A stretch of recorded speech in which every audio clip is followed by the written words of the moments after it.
Hello student, previous व्हिडिओमध्ये आपण मिसलनियस 2A मध्ये क्वेश्चन नंबर 3 पर्यंत प्रॉब्लेम सॉल्व केले होते. आज आपण क्वेश्चन नंबर 4 घेणार आहोत. Find A B if A is equal to matrix आहे 1 2 3 फर्स्ट रो, सेकंड रो आहे 1 -2 -3 and B is equal to matrix आहे 1 -1 second row 1 2 third row 1 -2. Examine whether A B has inverse or not. पहिल्यांदा बघा, या ठिकाणी या क्वेश्चनमध्ये मी given matrix लिहिलेले आहेत. ए मॅट्रिक्स माझा आहे 1 2 3, बी सेकंड रो आहे त्याची 1 -2 -3, बी मॅट्रिक्स आहे 1 -1 1 2 1 -2.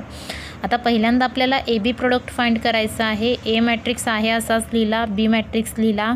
प्रोडक्ट करताना आपण काय करतो बघा, रोनी कॉलम करस्पॉन्ड इलेमेंटला मल्टिप्लाय करून त्यांची सम घेतली जाते. आता पहिल्या रोनी मी पहिल्या कॉलमला मल्टिप्लाय केलं, प्रोडक्ट येईल 1 + 2 + 3. याची सम केली या ठिकाणी. पुन्हा त्याच रोनी सेकंड कॉलमला मल्टिप्लाय केलं, प्रोडक्ट मिळेल -1 + 4 -6. आता बघा, पहिल्या रोनी मी पहिल्या आणि दुसऱ्या कॉलमला मल्टिप्लाय केलं. आता दुसऱ्या रोनी पहिल्या आणि दुसऱ्या कॉलमला जर मल्टिप्लाय केलं तर आपल्याला एलिमेंट येतील 1 -2 -3 -1 -4 + 6. हे जर सिम्प्लिफाय केलं तर ए बी हा जो काही मॅट्रिक्स आहे तो आपल्याला मिळेल 6 -3 -4 1. हा 2x2चा ऑर्डरचा मॅट्रिक्स आहे. आता पहिल्यांदा ए बी प्रोडक्ट तर आपण फाइंड केला या ठिकाणी. आपल्याला आता याचा इन्व्हर्स एक्झिस्ट होतो आहे का नाही हे बघायचं आहे. त्यासाठी डिटर्मिनंट ए बीची व्हॅल्यू आपल्याला काढावी लागेल.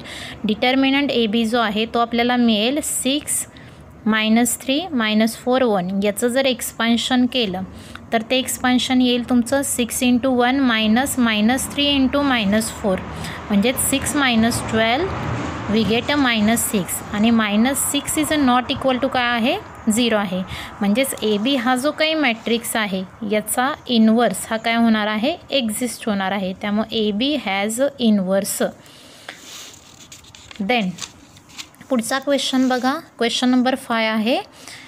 If A is equal to matrix दिलेला आहे x 0 0 0 y 0 0 0 z is a non-singular matrix, then find A inverse by row transformation and hence find inverse of matrix 2 0 0 0 1 0 0 0 -1. आता या ठिकाणी जर हा ए जो मॅट्रिक्स आहे तो जर बघितला तर it is a diagonal matrix. आता बघा, डायगोनल मॅट्रिक्सचा इन्व्हर्स आपल्याला काय करायचं आहे, फाइंड करायचं आहे. त्यासाठी पहिल्यांदा मी गिवन मॅट्रिक्स लिहिलेला आहे. हा मॅट्रिक्स दिलंच तुम्हाला नॉन सिंग्युलर आहे, त्यामुळे याचा इन्व्हर्स हा काय होणार आहे, एक्झिस्ट होणार आहे.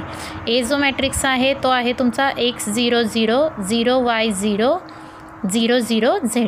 याच्या डिटर्मिनंटची व्हॅल्यू तुमची येईल x y z. आता इन्व्हर्स फाइंड करायचं आहे आपल्याला युजिंग मेथड इथं दिलेली आहे रो ट्रान्सफॉर्मेशन. आता रो ट्रान्सफॉर्मेशनचं स्टार्टिंग इक्वेशन आपल्याला लिहावं लागेल A × A inverse is equal to I.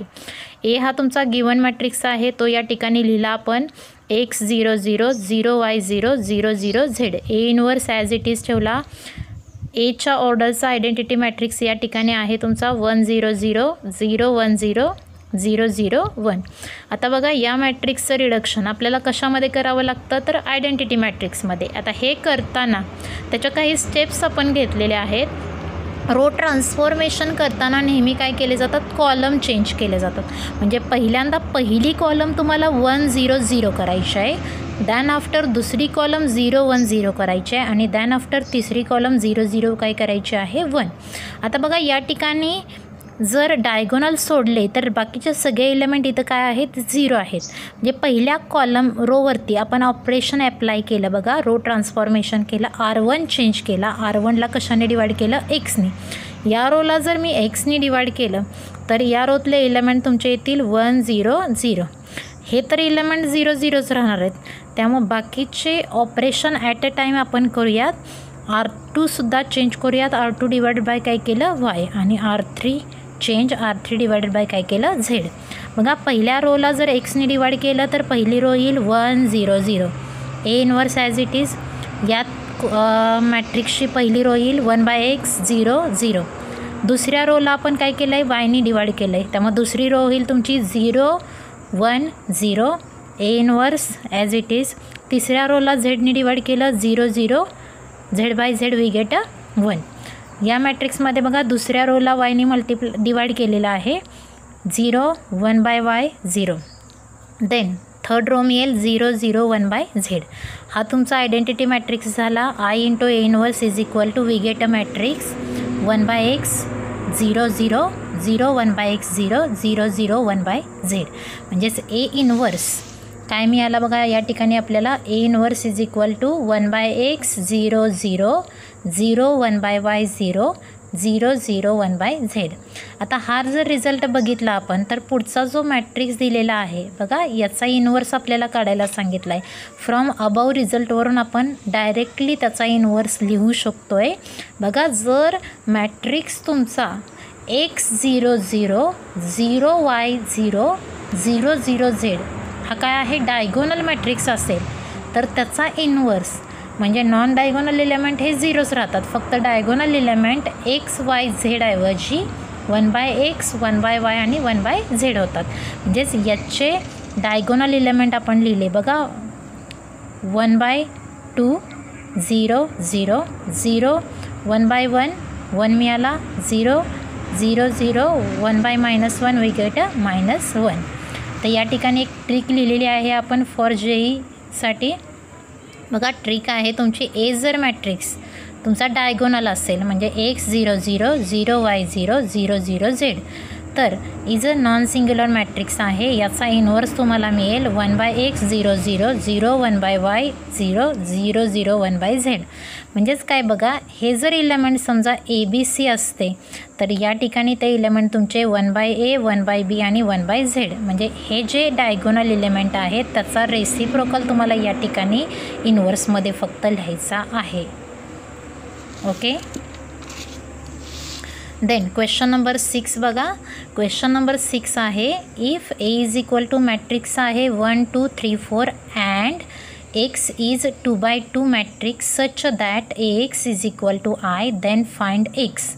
आता गिवन इक्वेशन तुम्हाला दिलेला आहे AX is equal to I. आपल्याला एक्स हा जो अननोन मॅट्रिक्स आहे तो फाइंड करायचा आहे. पहिल्यांदा मी या ठिकाणी इक्वेशन लिहिलं AX is equal to I.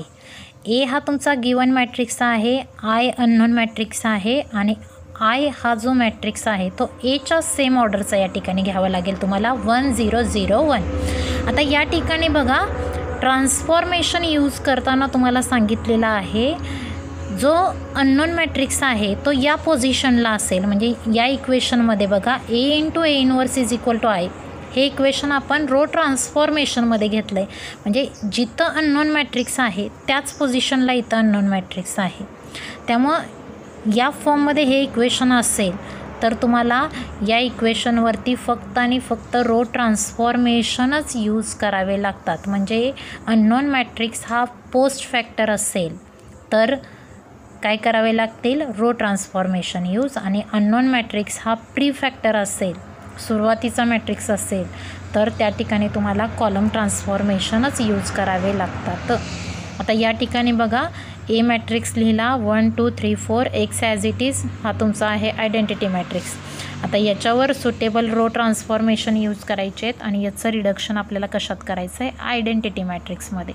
आता ते करताना बघा काय केले मी हा इलेमेंट रो ट्रान्सफॉर्मेशन करताना नेहमी लक्षात ठेवा कॉलम चेंजेस केले जातात. पहिल्यांदा A1 1 1 करावा लागतो दॅन आफ्टर A2 1 तुम्हाला काय करावा लागतो 0. तर हा 1 आहे हा इलेमेंट आपल्याला काय करायचा आहे 0. हा 0 करताना बघा R2 तुमची चेंज होईल. R2मधून 3 टाइम्स R1 काय केला आपण वजा केला. म्हणजेच मॅट्रिक्स मिळेल 1 2 as it is 3 -3 0 4 -6 we get a -2. Same transformation इथं यूज केलं. पहिली रो ॲज इट इज ठेवली 1 0. दुसरी रो बघा 0 -3 into 1 we get a -3 1 -3 times 0 we get a 1. आता बघा पहिली रो कॉलम तर तुमची 1 0 झाली. आता दुसरी कॉलम आपल्याला 0 1 करायची आहे. ती करताना पहिल्यांदा A2 2 तुम्हाला काय करावं लागेल 1 करावा लागेल. आणि हा 1 करण्यासाठी याला काय केलं आपण -2 ने डिवाईड केलं. म्हणजे -2 ला -2 ने डिवाईड केलं तरच आपल्याला काय मिळणार आहे एक हा एलिमेंट मिळणार आहे. मग या ठिकाणी काय केलं बघा R2 change R2 divided by -2 we get a matrix 1 2 as it is याला -2 जर डिवाइड केलं दुसऱ्या रोला 0 -2 by -2 we get 1. x is equal to 1 0 as it is, -3/2 3/2 मिळाला, -1/2 मिळाला. दॅन आफ्टर हा इलेमेंट जो आहे A12 तो आपल्याला काय करायचा आहे 0, म्हणजे R1 चेंज होईल, R1 चेंज R1 मायनस ही 2 टाइम्स यातून जर वजा केली रो तर हा इलेमेंट तुमचा 0 होईल. म्हणजेच we get a matrix 1 0 0 1 into x is equal to -2 1 3/2 -1/2. म्हणजेच identity into x we get a -2 1 3/2 -1/2. Therefore x is equal to matrix मिळेल -2 1 3/2 -1/2.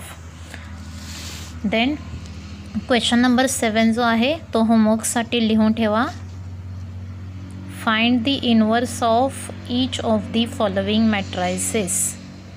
तर या मॅट्रिक्सचा आपल्याला काय काढायचं आहे इनवर्स. मग इनवर्स काढण्यासाठी बघा हिंट 3 मेथड आपण बघितले आहेत, रो ट्रान्सफॉर्मेशन, कॉलम ट्रान्सफॉर्मेशन आणि ॲडजॉईंट मेथड. तिघांपैकी जी मेथड तुम्हाला कन्व्हिनियंट आहे त्यापैकी कुठल्याही मेथडनी या मॅट्रिक्सचा तुम्ही इनवर्स फाइंड करू शकताय. ओके. देन क्वेश्चन नंबर 10 बघा. क्वेश्चन नंबर 10 आहे तुमचा if A is equal to matrix आहे 4 5 second row 2 1 then show that A inverse is equal to 1/6 into A -5 times I. आता हा रिझल्ट आपल्याला शो दॅट करायचा आहे. पहिल्यांदा मी माझा गिवन मॅट्रिक्स लिहिलेला आहे A आहे 4 5 2 1. डिटर्मिनंटची व्हॅल्यू काढली पहिल्यांदा. डिटर्मिनंट मिळेल तुमचा determinant 4 5 2 1 is equal to value of this determinant येईल 4 -10 वी गेट अ -6. -6 हा नॉट इक्वल टू 0 आहे, म्हणजे या मॅट्रिक्सचा इन्व्हर्स काय होतो एक्झिस्ट होतो आहे.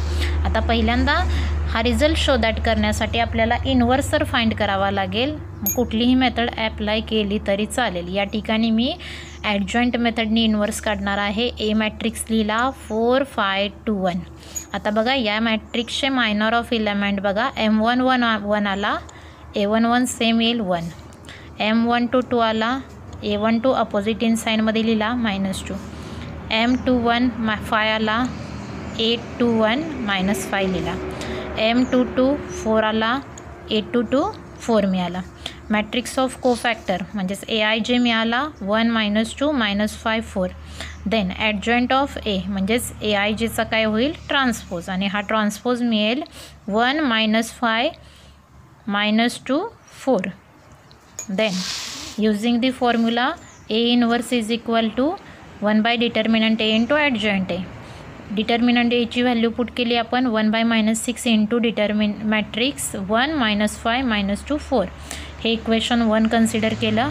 नाव 1/6 इंटू A -5I आपल्याला फाइंड करायचं आहे. आता हा काढण्यासाठी बघा 1/6 आहे असंच ठेवला. A मॅट्रिक्स आहे 4 5 2 1 -5 टाइम्स. बघा सेम ऑर्डरचंच तुम्हाला आयडेंटिटी मॅट्रिक्स घ्यावा लागेल, कारण की ॲडिशन आणि सबस्ट्रॅक्शन करताना त्याच मॅट्रिक्सची बेरीज वजाबाकी होते, ज्या मॅट्रिक्सची ऑर्डर काय पाहिजे सेम पाहिजे. त्यामुळे सेम ऑर्डरचा इथं आयडेंटिटी मॅट्रिक्स घेतला 1 0 0 1.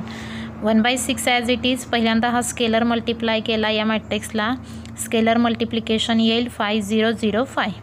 1/6 ॲज इट इज. या दोघांच्या करस्पॉन्डिंग इलेमेंटची वजाबाकी बघा 4 -5 we get -1, 5 -0 5, 2 -0 2, 1 -5 we get -4 is equal to 1/-6. या मॅट्रिक्समधून मायनस साईन जर कॉमन घेतलं तर हा मॅट्रिक्स तुमचा होईल 1 -5 -2 4. हे इक्वेशन 2 मिळालं.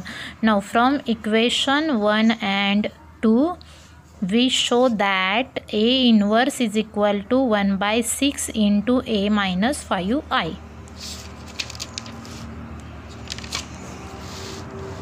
त्याच्यानंतर बघा क्वेश्चन नंबर 13 आपल्याला या ठिकाणी बघायचं आहे. क्वेश्चन नंबर 13 आहे if A is equal to matrix आहे 1 1 1 2, B मॅट्रिक्स आहे 4 1 3 1 अँड C मॅट्रिक्स आहे 24 7 31 9. आता बघा then find X such that equation आहे बघा AXB is equal to C. आता बघा पहिल्यांदा या ठिकाणी जर इक्वेशन बघितलं तर AXB इज इक्वल टू काय आहे C आहे. असोसिएटिव्ह लॉने हे इक्वेशन मी काय लिहिलं बघा A into XB is equal to C. आता बघा A मॅट्रिक्स या ठिकाणी फक्त लिहिलेला आहे XB, या दोघांचा प्रोडक्ट हा अननोनच असणार आहे कारण की एक्स आपल्याला काय करायचं आहे फाइंड करायचं आहे. Is equal to C matrix लिहिला. आता बघा हा जर मॅट्रिक्स बघितलं अननोन मॅट्रिक्स या ठिकाणी काय आहे पोस्ट फॅक्टरला आहे आणि पोस्ट फॅक्टरला जर असेल तर याच्यावर तुम्हाला रो ट्रान्सफॉर्मेशनच काय करावे लागतात यूज करावे लागतात. म्हणजेच याच्यावर रो ट्रान्सफॉर्मेशन यूज केले. या ठिकाणी बघू शकताय तुम्ही हा जो A मॅट्रिक्स आहे याच्यावर पहिलं ट्रान्सफॉर्मेशन यूज केलं मी R2 - R1 म्हणजेच इलेमेंट येतील 1 0 0 1 XB ॲज इट इज. पहिली रो आहे तशीच राहील 24 7. दुसरी रो तून पहिली रो वजा केली 7 आणि 2. आता हे इलेमेंट 1 झाला, हा इलेमेंट तुम्हाला काय करायचं आहे 0 करायचं आहे म्हणजे R1 मायनस काय केला R2 केला. We get a matrix 1 0 0 1 XB as it is equal to 17 5 7 2 म्हणजे I into XB is equal to 17 5 7 2. हा मॅट्रिक्स मिळाला. Product of this matrices we get a XB. आता बघा पुन्हा हा B मॅट्रिक्स आपल्याला इथून काय करायचं आहे इलिमिनेट करायचं आहे. पण या मॅट्रिक्समध्ये बघा अननोन जो मॅट्रिक्स आहे तो इथं काय होता पोस्ट फॅक्टरला होता, पण तो या ठिकाणी काय आहे तुमचा प्री फॅक्टरला आहे. प्री फॅक्टरला ज्यावेळी अननोन मॅट्रिक्स असेल त्यावेळी तुम्हाला याच्यावरती काय करावे लागतात कॉलम ट्रान्सफॉर्मेशन यूज करावे लागतात. आता बघा एक्स आहे तसाच ठेवला. B हा गिवन मॅट्रिक्स आहे तो लिहिला मी 4 1 3 1 इज इक्वल टू मॅट्रिक्स आहे 17 5 7 2. आता याचं ट्रान्सफॉर्मेशन तुम्हाला काय करावं लागेल आयडेंटिटीमध्ये करावे लागेल म्हणजेच XI म्हणजेच काय मिळेल X मिळेल. आता हे आयडेंटिटीमध्ये करताना याच्यावर तुम्हाला कॉलम ट्रान्सफॉर्मेशनच यूज करावे लागतील तरच हे इक्वेशन तुमचं व्हॅलिड असणार आहे. अदरवाईज हे इक्वेशन तुमचं काय होतं इनव्हॅलिड. त्यामुळे याच्यावरती आपण कॉलम ट्रान्सफॉर्मेशन यूज केले बाय बघा पहिलं ट्रान्सफॉर्मेशन यूज केलं C1 चेंज केला C1 minus 3 times C2. We get a matrix X into 1 1 0 1 is equal to 2 5 1 2. Then after हा इलेमेंट बघा रो कॉलम ट्रान्सफॉर्मेशन करताना आपण काय करतो रो चेंजेस करतो म्हणजे पहिल्यांदा हा इलेमेंट 1 करतो त्याच्यानंतर हा इलेमेंट आपण काय करणार आहे 0.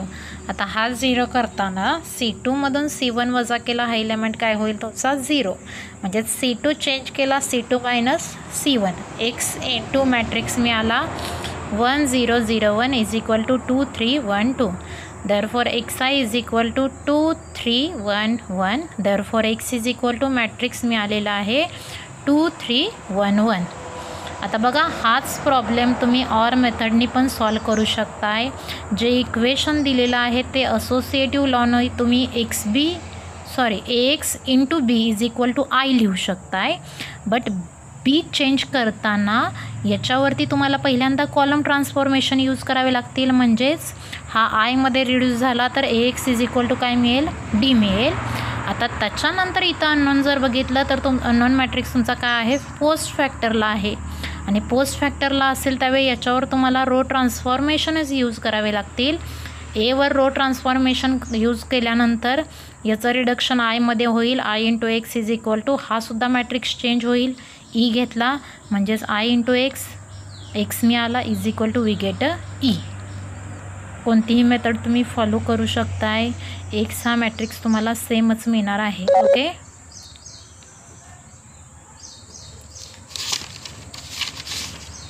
देन पुढचा जो क्वेश्चन आहे क्वेश्चन नंबर 20 हा सॉल्व करा तुम्ही. या ठिकाणी मी हिंट दिलेली आहे. क्वेश्चन नंबर 20 आहे if A is equal to matrix आहे 1 0 1 0 2 3 1 2 1 अँड B मॅट्रिक्स आहे 1 2 3 1 1 5 2 4 7. Then find matrix X such that XA is equal to B. आता बघा अननोन जो मॅट्रिक्स आहे तो प्री फॅक्टरला आहे आणि तो ज्यावेळी प्री फॅक्टरला असेल त्यावेळी या इक्वेशनवर फक्त आणि फक्त तुम्हाला कॉलम ट्रान्सफॉर्मेशनच यूज करावे लागतील. म्हणजे एवरती कॉलम ट्रान्सफॉर्मेशन यूज करा, तीच कॉलम ट्रान्सफॉर्मेशन सायमल्टेनियसली तुम्हाला बीवरती करावी लागतील. ए हा रिड्यूस्ड टू काय करा, आय करा, म्हणजेच X into I we get X, आणि एक्स हा जो काही बी मॅट्रिक्स तुमचा चेंज होऊन मिळेल तो तुमचा काय असेल, मॅट्रिक्स एक्स. ओके.